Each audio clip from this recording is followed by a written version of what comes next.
aunque fue más o menos en el 2005 cuando hubo el gran revolcón,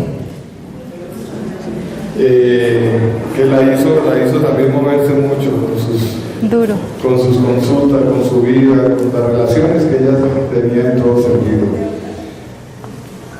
Y junto con sus pacientes ha aprendido mucho. Sus pacientes son sus maestros, y eso es lo que ella nos viene a contar hoy en día. Entonces, gracias, Lucero, por compartirnos sus vivencias, por el apoyo, y aquí estamos. Gracias, Jorge, por todo, y a ustedes por hacer que este encuentro fuera una realidad. Esta persona me trajo a la vida y me enseñó acerca de la responsabilidad y de hacer las cosas de la mejor forma, y eso me ha permitido no desfallecer a lo largo del camino. Este par de angelitos, ella en su vientre acunó al hombre que hoy me acompaña a caminar, y él lo llenó de inquietudes y dudas, y cuando me lo encontré yo me sembró la cabeza de cantidad de cosas que no entendía, y me obliga todo el tiempo a estudiar. Este hombre me acompaña y este chorro de luz me escogió de madre y me llena la vida de preguntas, me hace saber que no tengo ni idea de nada, me hace reír. Es hermoso, y quería decirles a ellos gracias también. Cuando Jorge me contó este sueño y empecé a soñarlo yo también y a vestirme para venir a estar acá con ustedes, pensé que lo que hago es esto, ¿sí? No tanto la alimentación como estaríamos pensando, que como, que no como, sino lo que luego les contaré por qué surgió en algún momento que se llamara Nutrición Trina. Así me sentí, como una campesina que va a su tierra y escoge sus mejores frutos para bajar a la plaza e intercambiarlos por algo que en su tierra no se da. Cuando me sentí de esa forma, viajé por las montañas hacia el Cauca. El Tambo es un pueblo donde mi madre nació, y hay un día especial que es el sábado, donde el campesino baja a la plaza de mercado y entonces huele a queso fresco, huele a chontaduro, a granadilla, a guama, a envuelto de choclo, a la carne de cerdo que me encantaba en esa época, muy rica. Y hay un intercambio tan lindo, y sobre todo la ñapa, ¿sí? El acercarse y que le den a uno la probadita de todo, esa risa, esa algarabía, esas gallinas corriendo con los niñitos y el perro, me hacían pensar que justamente eso es lo que venimos a hacer. De lo que se ha sembrado, de lo que he sembrado en mi tierra, es de lo que vengo a compartirles hoy. Y también de la mezcla del trueque, de historias que se establecen con los pacientes cada día, porque siento que mi consultorio es una gran plaza de mercado, donde la gente viene y me regala lo que siembra en su tierra y se lleva lo que yo siembro en la mía. 4 etnias nos componen, y cuando pienso en cada una de ellas, hay aspectos que me hacen pensar. La blanca quiere entender al mundo físico desde la experimentación, y entonces desmembra la realidad, la parte. La roja tiene claro el espíritu cósmico en la tierra y nos enseña del trabajo de la comunidad y el trabajo en la tierra misma. La negra, con su fuerza y ese instinto de supervivencia, nos lleva desde lo físico a la espiritualidad. Y la amarilla nos ha permitido la visión holística, ese poder ver al mundo como un todo y ser uno mismo dentro de ese todo. Latinoamérica es una mezcla de esas razas, de esas culturas, de esa sangre, de esas historias. Y hoy un colombiano hermoso que todos amamos nos convoca y nos reúne, y un país que personalmente adoro nos acoge en este lugar y nos invita a que dejemos lo que sembramos en nuestra tierra, recojamos lo que los hermanos siembran y hagamos este trueque que nos va a salir beneficioso para todos. Somos muy diferentes, pensamos distinto, sentimos distinto, venimos de países diferentes, comemos distinto y hacemos terapia neural de una forma muy particular, y los pacientes de nosotros son muy distintos entre sí, pero hay un punto de unión, siento que hay un punto de encuentro. Todos nos soñamos un planeta saludable, todos nos soñamos una sociedad armónica, justa, equilibrada, y pienso que la terapia neural nos invita a ese encuentro. ¿sí? Y a que empecemos a tejer entre todos, a co-crear ese mundo que soñamos para que lo bajemos aquí y ahora. Siento que esto es terapia neural, siento que la aguja y la procaína nos invitan a danzar, se aproximan a nosotros y nos envuelven en ese baile y nos hacen vibrar si queremos de esa forma. Pero mientras vamos bailando y en cada vuelta que damos, se nos van cayendo las teorías, se nos caen las creencias, se nos caen las certidumbres y los saberes, y sencillamente queda lo que somos frente al paciente y con el paciente. De lo que he entendido en mi propio baile y de los lugares del Salón de la Vida donde he bailado, es también de los que les voy a contar. En esa danza la vida nos muestra muchas de sus caras. La salud, por ejemplo, nos roza y nos mira. La enfermedad nos confronta, se nos para de frente, nos abraza duro o nos impone un ritmo tan fuerte en el baile que nos deja sin aliento. Y entonces nos sentamos en el piso y no sabemos si seguir bailando o definitivamente quedarnos ahí. Pero aunque nos paremos, la música sigue, porque la música nace del corazón de la vida misma, nace del corazón berraco de este par de Jorges que en sus sueños nos trajeron acá, nace de nuestro propio corazón, que anda buscando respuestas y las anda creando también. Nace el corazón de nuestra familia que nos ama y los amigos que nos toleran el que todo el tiempo nos vayamos del aquí y de la ahora por andar pensando en cómo hacer medicina. Pero sobre todo el corazón de los pacientes, un corazón valiente, un corazón generoso, amoroso, que pasa por alto nuestra debilidad como seres humanos, que no le importa la limitación que tenemos como profesionales, que nos visita y nos escoge para a través de nuestra intervención iniciar su proceso de autocuración. Pienso que somos seres de energía y quiero compartirles hoy de lo que he visto nacer en un ser humano cuando le permite a la energía vital que la terapia neural y la palabra se fue por la ventana. Sí, lo que le permite esa energía que entra en él con la terapia neural, lo que nace en ese ser. Les decía, me gusta creer que somos seres de energía multidimensional, que estamos en un paso de remembranza, de aprendizaje por la Tierra, y me encanta creer también que somos trinos, que estamos compuestos no solamente de 3 partes, pero sí hay 3 partes fundamentales que yo veo constantemente en mí y en los pacientes. Y entonces cuando pienso en los 3 aspectos, el aspecto físico, el aspecto emocional y el aspecto mental, hay un ejemplo que Leonardo me contaba, me hacía pensar en él en su consulta, y es el ejemplo del árbol. La raíz, nuestro cuerpo físico. La raíz del árbol siempre anclada en la tierra, extrayendo los nutrientes de la tierra. Nuestro cuerpo necesariamente anclado en la tierra y extrayendo los nutrientes que ella nos regala. El tronco, nuestro centro, plexo solar, el ombligo, sistema digestivo. En el tronco se procesan los nutrientes que la raíz ha extraído, se organizan, se llevan a su sitio, y en nuestro centro están las emociones, que si las podemos entender y ordenar y clasificar, van a nutrir esa otra parte de nosotros, que sería el tercer cuerpo, estas serían las emociones, las ramas, nuestro aspecto mental. En las ramas crecen hojas y se extienden las ramas hacia arriba, y puede haber flores y puede haber frutos que luego traerán semillas para que el árbol se perpetúe o para que nutra a otros seres. Tengo la sensación de que cuando nos nutrimos bien, estamos enraizados bien en la tierra, con una alimentación que respete nuestra singularidad.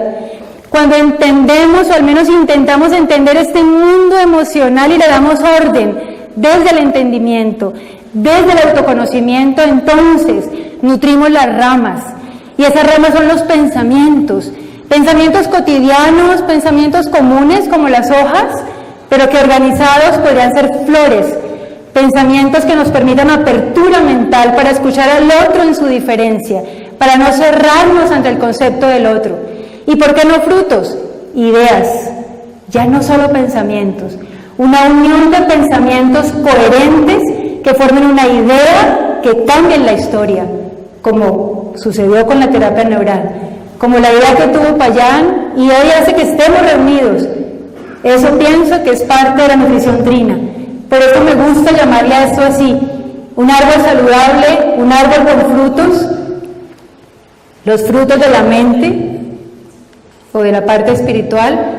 Alguien hablaba del cerebro triuno, ¿sí? Bueno, esas son teorías y me gusta pensar que hay una parte muy física, muy del cuerpo, que es el cerebro que llaman reptil, la parte más emocional o el límbico y este neocórtex donde se pueden generar las ideas y los pensamientos, pero si esos otros dos están nutridos. Un árbol sano. Hay en la naturaleza una simetría que conecta todo lo que pasa en diferentes lugares del espacio. Y esa simetría la veo todo el tiempo en la historia de vida de los pacientes. Hay unas conexiones permanentes, a veces se me pierden, se me embolatan, pero sé que están allí. Y alimentando esos tres aspectos del paciente, nutriéndolos al tiempo, es como me parece que puedo hacer realmente medicina, no perdiendo de vista ninguno de los tres. Y déjenme insistirles, a mí me parece que de forma simultánea, entonces le colaboro a él para que se haga dueño de sí mismo, asuma su proceso, se responsabilice de su enfermedad e inicie un camino, si quiere, acompañado por mí, lo que he entendido, de autocuración. También creo que el paciente debe buscar un lugar donde pararse y mirar a la enfermedad que creó y su relación con ella. Y también que necesita un refugio donde resguardarse en la tormenta que es su crisis de enfermedad. Me gusta creer que este es mi papel, ayudarlo a encontrar ese lugar, abrazarlo y ayudarle a construir ese refugio para que entienda de qué se trata su proceso. Esa reflexión, ese buscar un lugar para reflexionar, a eso invito al paciente. Y ese es nuestro primer encuentro. Empezamos a recorrer su historia de vida. Lo invito a que me cuente sobre la enfermedad de su familia, que me cuente de los abuelos, de los tíos, de su papá, de su mamá, cómo fue su embarazo, cómo llegó a ser concebido, cómo fueron sus primeros años de vida, se cayó, se golpeó, le dolió. Y mientras él va tejiendo toda esa historia, yo lo voy observando. Cambia la mirada, le tiembla la voz, deja de hablar, pone las manos en otro sitio y yo he decidido registrarlo, no lo pierdo de vista en ese momento. Hacemos la revisión por sistemas, si siento que necesito más información o si el paciente está dispuesto, y nos vamos entonces sistema a sistema haciendo preguntas abiertas, pero sin desconocer, o me obligo a no desconocer, que el paciente tiene una jerarquía de síntomas. Él tiene síntomas importantes y no necesariamente yo voy a imponer esa jerarquía. La revisión por sistemas y el encuentro en su cuerpo. Y sí, es en ese momento, después de haberlo escuchado, de haberlo observado, de haber hecho un mapa mental de lo que me contó, qué le preocupa, qué le duele, qué pasó, dónde lo sintió, voy organizando, sí, de alguna forma una estructura que me da un piso. Si en ese momento el paciente se levanta de la silla, se va hacia el baño, se quita su ropa de calle, se quita de alguna forma su máscara, regresa vestido de una bata azul que no tiene ninguna forma ni es estética, en ese momento he descubierto que el paciente sigue recordando, él sigue haciendo conexiones, llega a la camilla pero ya está metido en ese hacia adentro, se sienta allí y elijo no perder detalle. En ese momento surge el comentario, surge el recuerdo. Me parece que el cuerpo habla con mayor claridad que la mente y el cuerpo empieza a articular ese lenguaje cuando yo le he dado tiempo, cuando le he respetado su historia, cuando no lo apresuro, no lo juzgo, solamente lo escucho, lo toco, lo huelo, lo palpo y él se deja conocer. Si todo eso se dio, posiblemente allí yo ya sepa dónde va el punto de terapia neural. Y si es así, entonces le pido permiso, le cuento cuál es mi intención con esa aguja, pero también le cuento lo que yo he vivido como paciente de terapia neural y lo que otras personas me han compartido. Hablamos de reacciones que pueden ser fuertes, porque me parece que si el paciente se puede imaginar agravados sus síntomas, o puede imaginarse con síntomas nuevos que no tenía, entonces va perdiendo el miedo. Y cuando el miedo mengua, aparece el valor. Y cuando llega el valor, el paciente se hace dueño de sí. Y yo ya no soy la protagonista, yo ya no soy la que cura, yo soy la compañera que le comparte lo que ha aprendido, pero él es el dueño. Por eso, Nutrición Trina es la que me invita a ver al paciente en sus tres aspectos, al mismo tiempo entendiendo que si hay salud en ellos tres, la integralidad de esa persona que me visita y me pide ayuda va a estar mucho mejor. La educación en la consulta para mí es fundamental. Si educo al paciente, él no solamente va a trabajar creando una propuesta de tratamiento conmigo, sino que va a poder hacer prevención y ya no va a tener que venir tanto a mí. Y esa es parte de mi idea. Es decir, que uso herramientas y les voy a compartir las que yo uso más o menos atendiendo los tres aspectos. Si vamos al aspecto físico, esta parte me parece genial. Tengo atlas, fotos y les cuento al paciente ese órgano que le duele, ese sistema que le afecta, cómo se relaciona con el cuerpo, dónde está ubicado, para qué sirve. Y utilizamos otros recursos, el shiatsu, la acupuntura, la odontología neurofocal, la astrología, la monoacupuntura coreana, la reflexología, para que él vea conexiones y él empiece a atar cabos, porque él sabe muchas cosas que no sabe que sabe y que todavía no me ha contado. En ese momento entiendo que yo puedo ver el todo desde sus partes, y a eso lo invito a él y me invito a mí también. Si amerita, si la historia de vida da para allá, entonces indago en la dieta. ¿Y qué hago? Le pido al paciente que me cuente un día de comida. Cuénteme usted qué come en un día normal, un lunes, cualquiera. Pero no empiezo a hacer caras, ¿sí? Yo como de una forma muy particular, pero es mi forma particular de comer.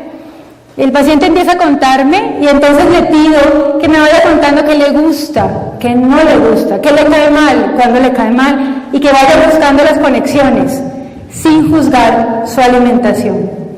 Sin embargo, y esa parte, me encanta esa parte, porque leyendo un librito acerca del bosón de Higgs, una cosa espectacular que apareció en la 14, un supermercado de la ciudad donde vivo por casualidad ante mí, me contaba el autor acerca del modelo estándar de la física de partículas, y él decía que el modelo estándar está compuesto por 12 partículas de materia y un grupo de partículas que transportan la energía que las mantiene unidas, y que todos los procesos de experimentación pues se podían ser explicados a través de ese modelo estándar. Sin embargo, decía el autor, hay cosas en la naturaleza, como la materia oscura y la energía oscura, que el modelo estándar no explicaba.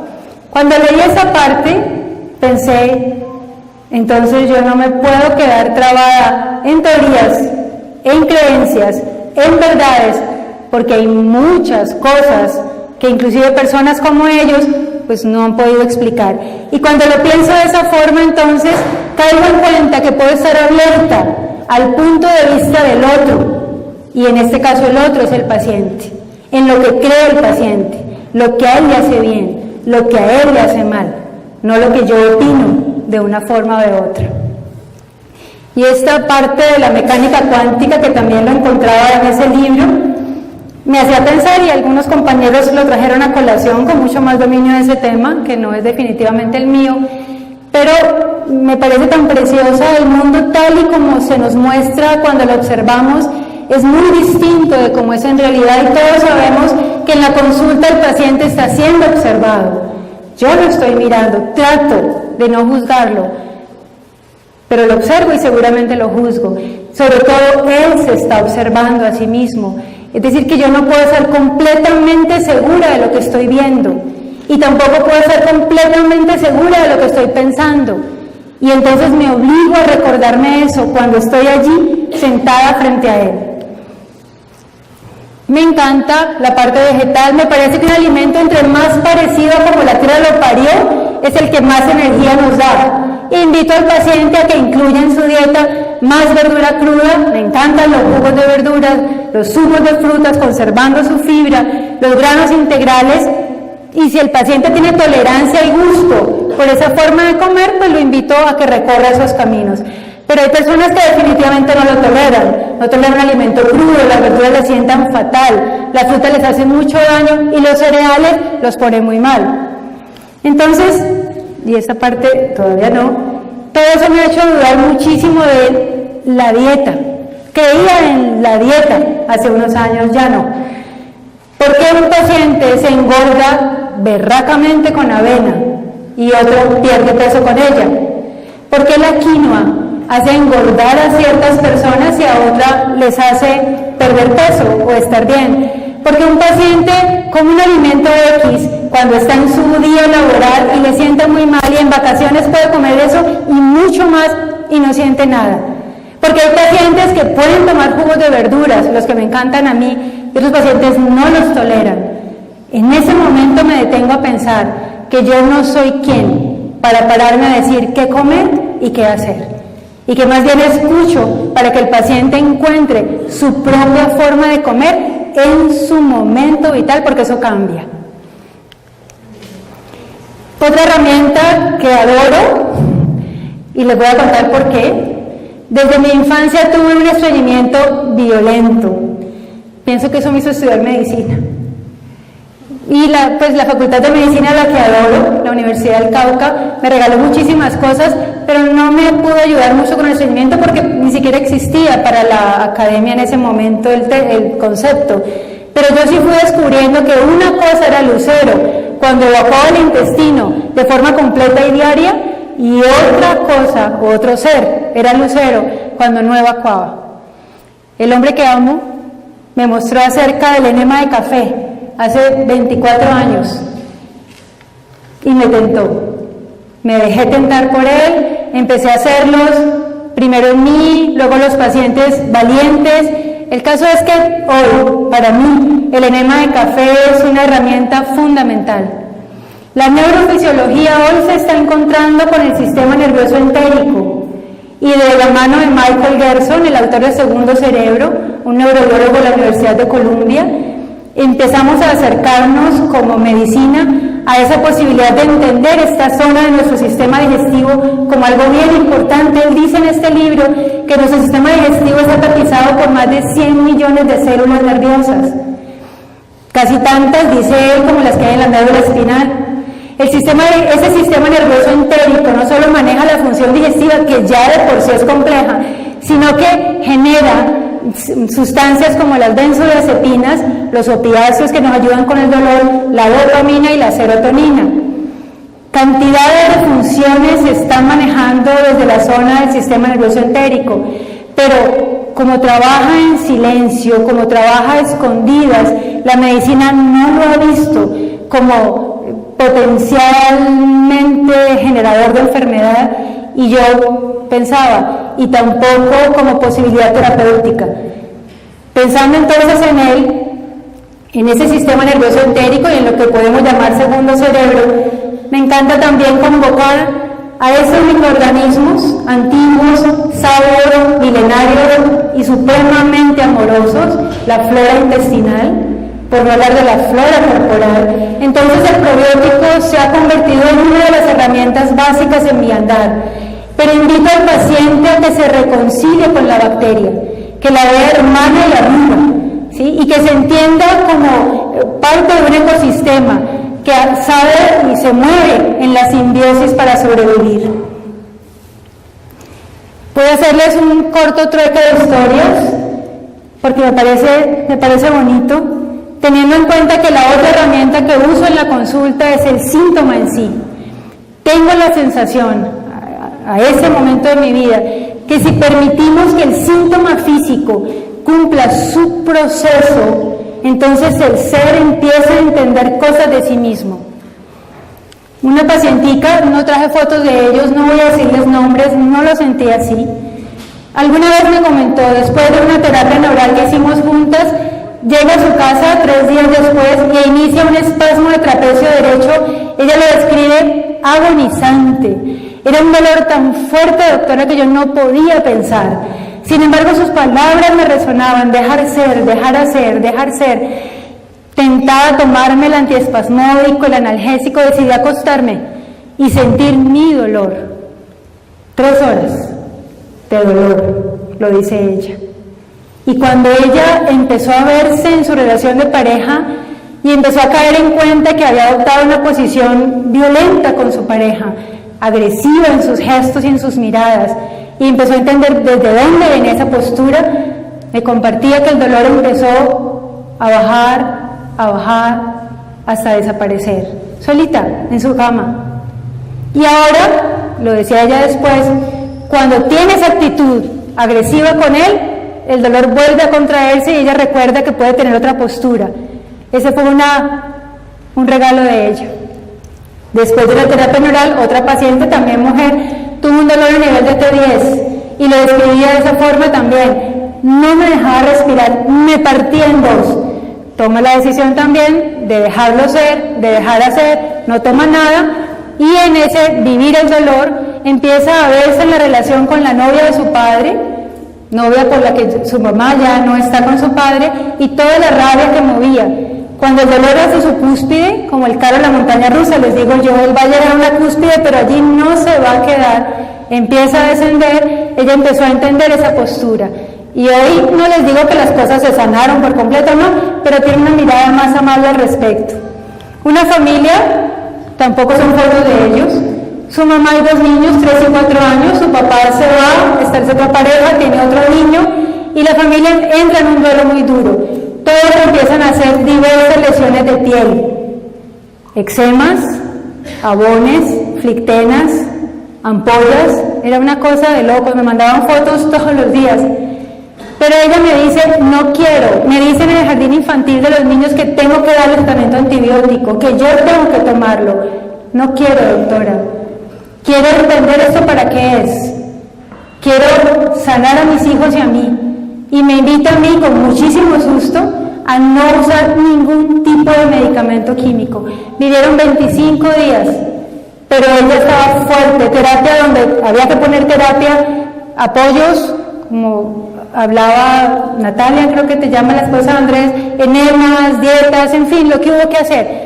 Termina todo ese periodo, ese proceso de brotes, y ella me cuenta, sigue el dolor, la rabia, el dolor, pero está mucho mejor, y los niños ya no sufren tanto por la ausencia de él, porque además se fue para no regresar. Y en el segundo aspecto, el aspecto emocional, si el paciente me lo permite y si me abre su casa para seguir entrando, entonces lo invito a que se mire en su relación con la enfermedad. Él es víctima de la enfermedad, es víctima de una bacteria o puede ser protagonista de ese proceso. Entonces también lo invito a que se mire a sí mismo, que se conozca, pero no para juzgarse o cambiarse, sino para amarse. Y cuando empiezan a mirarse sin juzgar, entonces van haciendo en él un coraje que le permite hacerse cargo de su proceso y ya no verme a mí como la salvadora, como la curadora o la que sabe todo. Hacemos cosas que me gustan, le llamo juego de roles, como si la vida del paciente fuera una película y él se pudiera ver como protagonista, pero como también guionista, director y espectador, y jugamos a eso. Y ellos van descubriendo, algunos, los que quieren, no para todo el mundo, que pueden ver su relación con el otro y con su enfermedad desde diferentes ángulos, y eso les va armando el sufrimiento. Y me parece que cuando el sufrimiento merma, como les decía, merma también el miedo, y si el miedo disminuye, aparece la valentía y la berraquera de dejar hacer y ser al cuerpo. En ese momento del mundo emocional, eso es para mí la terapia neural, un puente que desde lo físico me permite acceder a lo emocional. De Payán aprendía acerca de la relación entre el cuerpo físico y las emociones, dónde siente la emoción el paciente. Eso me parece vital, y allí suelo poner la terapia si corresponde. En el ámbito espiritual, que sería el cuerpo mental, el cuerpo de las ideas, invito al paciente a mirarse de otra forma, a revisar sus creencias, sus posturas, a abrirse a otros puntos de vista, a pensar de una forma diferente, a hacer lo que no se había atrevido, por ejemplo, a vestirse de colores, a cortarse el pelo, a ponerse tacones, a hacer un curso que no quería hacer, a hablar con la persona que quedó pendiente. Y hay un juego que me encanta, que se me parece a los piolets del escalador. Tengo amigas escaladoras y me compartían alguna vez del Himalaya que, bueno, fue una tarde larga, ponían el piolet y eso les aseguraba que aunque viniera la ventisca, ese punto ya no lo perdían. Se podían quedar ahí ancladas una hora, lo que fuera, pero el piolet les daba agarre. Y yo empecé a pensar que el paciente en su mundo mental necesita piolets. Me gusta creer que frases, les llamo frases de poder, sacadas de los libros, poemas, versículos, lo que el paciente quiera, con lo que el paciente vibra. Y si vibra, si él empieza a aprender esas frases de poder en su momento de tranquilidad, cuando su lío emocional o físico no está tan fuerte, y las memoriza, en el momento de la crisis las puede usar, ya hacen parte del paisaje mental, echa mano de esas frases, las repite, el mundo emocional se va calmando, va logrando ver las emociones con mayor tranquilidad y entonces el mundo mental está más tranquilo y le permite pasar la crisis, al menos esa, al menos por ahora. Esas son las que llamo frases de poder y las recolectamos entre los dos, el paciente y yo, y hacemos otra vez trueque. Y les digo eso, la hormiga trabaja en verano, la hormiga no sale a recolectar alimento en invierno. No es en el momento de la enfermedad cuando debemos cuidarnos. Nuestro aspecto físico, emocional y mental debe ser trabajado en verano, cuando estamos bien. Matías de Stefano es un argentino que escribió Vivir en la Tierra, me encanta ese hombre, y él comparte acerca del árbol también, y él opina que debemos imitarlo de alguna forma, estar enraizados en la tierra, fuerte en la parte emocional, en el tronco, para poder extendernos hacia el mundo de las ideas, hacia el mundo de la espiritualidad, y desde ese aterrizar que hacemos en el mundo espiritual, poder compartir a los demás.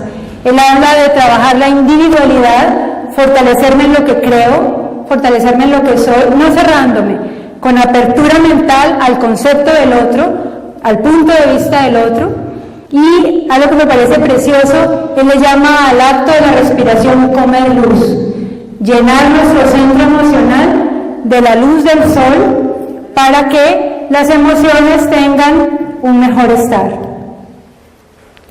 Esto creo que es la terapia neural para el paciente, es un impulso que lo empuja para que se mueva de nivel, para que se salga del atolladito donde está.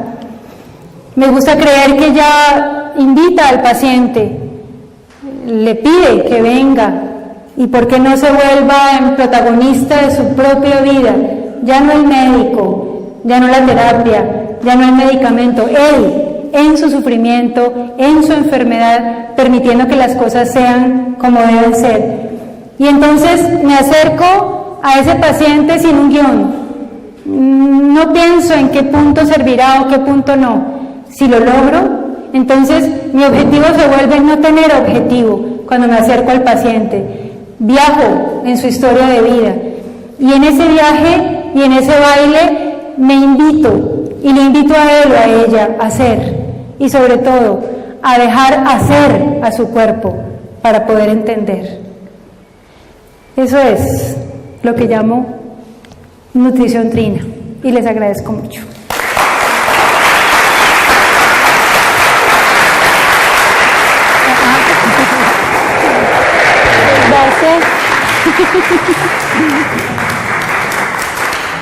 Ay, el pichirulo. ¿El pichirulo? ¿Tú me lo quitas o...? Bien, bien. Gracias. Vamos a preparar